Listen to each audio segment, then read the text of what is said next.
Assalamualaikum warahmatullahi wabarakatuh. Perkenalkan, nama saya Ikram Mulia N. Harjato, Stambuk A221181119. Saya akan menjelaskan tentang sejarah biologi beserta cabang-cabang biologi. Silahkan saksikan video saya. Waalaikumsalam warahmatullahi wabarakatuh. Selamat pagi. Pagi Pak.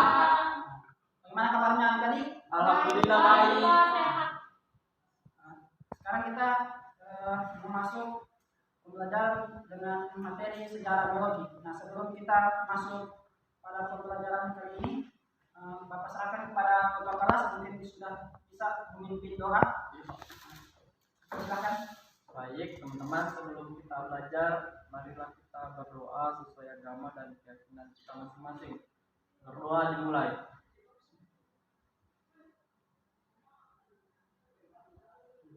Berdoa selesai. Nah, pada materi kita absen dulu ya. Ya Pak. Rifan, Hadir Pak. Niken, Hadir Pak. Nadia, Alisra, Hadir Pak. Joshua, Hadir Pak. Alfisan. Mana Alfisan? Sakit Pak. Hadir Pak. Fuad, Hadir Pak. Wawan. Siapa? Kita masuk pada materi sejarah biologi. Ada masih ingat materi sebelumnya? Nah, baik, bahwa materi sebelumnya itu kita memperkenalkan itu perkembangan biologi. Nah, sekarang kita masuk pada sejarah biologi. Adapun tujuan dari yang ingin dicapai yaitu untuk mengenal sejarah biologi dan juga cabang-cabang biologi. Masuk pada materi pertama yaitu pengertian biologi. Nah, biologi atau ilmu hayati adalah kajian tentang kehidupan dan organisme hidup, termasuk struktur, fungsi, pertumbuhan, evolusi, persebaran, dan taksonominya. Nah, untuk ilmu biologi modern membahas pengetahuan yang sangat luas, estetik, serta terdiri dari berbagai macam cabang dan subdisiplin. Secara umum, seluruh cabang keilmuan biologi disatukan oleh konsep dasar yang mengatur semua penelitian biologi, yaitu konsep tentang sel dan gen dan juga evolusi. Masuk pada sejarah biologi itu, untuk istilah biologi berasal dari kata dalam bahasa Yunani yaitu bio atau bios, yang berarti kehidupan, dan akhiran logis yaitu artinya ilmu. Nah, bentuk Latin dari kata tersebut yaitu biologi yang pertama kali digunakan oleh Linnaeus Cornelius dalam karyanya yang berjudul Bibit Botanik pada tahun 1736. Kata tersebut dipakai lagi pada tahun 1766 oleh Michael Christoph Hanov dalam tulisannya yang berjudul Biologie Naturale, Visit Thomas 3. Continens Boens Biologians Phytologians Generalis. Terjemahan bahasa Jermannya itu biologis pertama kali muncul dalam terjemahan karya Linnaeus pada tahun 1771. Pada tahun 1797 itu dikenalkan oleh Theodor August Ross yang menggunakan istilah tersebut dalam pendahulu bukunya yang bertajuk Grundzüge der Lehre van der Lebenskraft.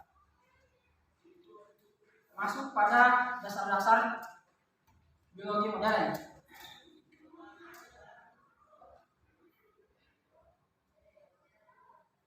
Nah, untuk dasar-dasar biologi modern itu yang pertama ada teori sel. Mungkin Arif sudah tahu apa pengertian dari sel. Ada yang tahu? Siapa? Ya, silakan. Kalau sel itu menurut saya suatu unit yang terkecil pada antara makhluk hidup Pak. Oh ya. Terima kasih pada adik Ivan. Betul yang dikatakan oleh adik Ivan bahwa sel itu merupakan suatu unit terkecil dalam makhluk hidup. Nah, masuk pada evolusi. Sedangkan evolusi itu kalian tahu pengertian dari evolusi? Ya, Apa? Ivan lagi. Kalau evolusi itu lebih dominan ke kata perubahan yang secara terus menerus, Pak. Oh ya. Itu sudah yang dikatakan saudara Ivan sekali lagi. Baik, semuanya dasar-dasar biologi ini sudah banyak. Kita lanjut saja pada cabang-cabang biologi. Nah, di sini ada beberapa cabang-cabang yang Bapak akan sebutkan. Yang pertama itu ada aerobiologi, yaitu ilmu yang mempelajari partikel organik di udara. Nah, sedangkan untuk agrikultur itu ilmu yang mempelajari proses produksi hasil panen dan lebih menekankan pada penerapannya. Untuk anatomi itu ilmu yang mempelajari tentang bentuk dan fungsi tumbuhan, hewan dan organisme lain, terutama pada manusia. Nah, untuk arachnologi itu ilmu yang mempelajari tentang arachnida. Masuk pada astrobiologi itu ilmu yang mempelajari evolusi, distribusi dan masa depan kehidupan di alam semesta. Dan juga disebut sebagai exobiologi, exopaleontologi dan juga bioastronomi. Cabang biologi yang berikutnya itu biofisika. Itu ilmu yang mempelajari tentang proses biologis dalam kerangka fisika dengan menerapkan teori dan metode yang secara tradisional yang digunakan dalam ilmu fisika. Nah, itulah materi yang Bapak bisa sampaikan kepada kalian. Mungkin kepada adik-adik yang ingin bertanya, persilakan. Silakan adik Alisa. Waalaikumsalam warahmatullahi wabarakatuh.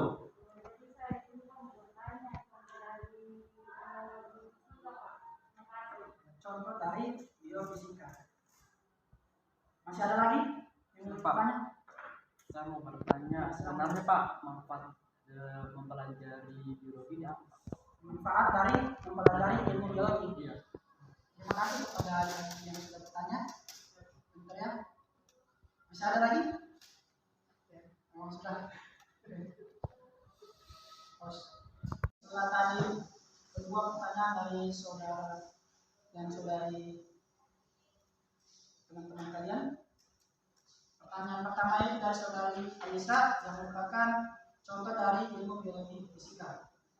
Nah, sedangkan dari saudara Ivan itu pertanyaannya yaitu apa manfaat mempelajari ilmu biologi.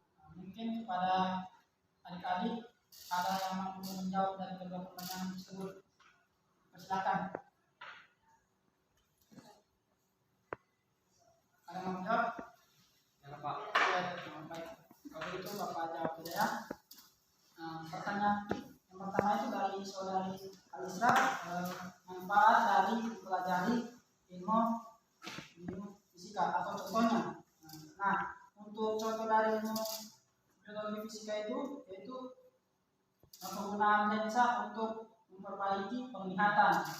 Nah, ada juga untuk pemeriksaan saat melihat struktur tulang menggunakan sinar X dalam bidang kesehatan dan digunakan dalam diagnosis dan pengobatan penyakit menular seperti tuberkulosis dan juga malaria atau juga dari hepatitis. Nah, untuk pertanyaan kedua dari saudara Ivan yaitu manfaat dari mempelajari ilmu biologi. Nah, untuk manfaatnya itu sebenarnya terbagi dari beberapa bidang. Masuk pada bidang pertanian itu manfaatnya seperti dapat digunakan untuk menghasilkan bibit unggul yang nantinya akan dibudidayakan. dan diproduksi. Nah, sedangkan pada bidang peternakan itu untuk memproduksi bibit unggul dengan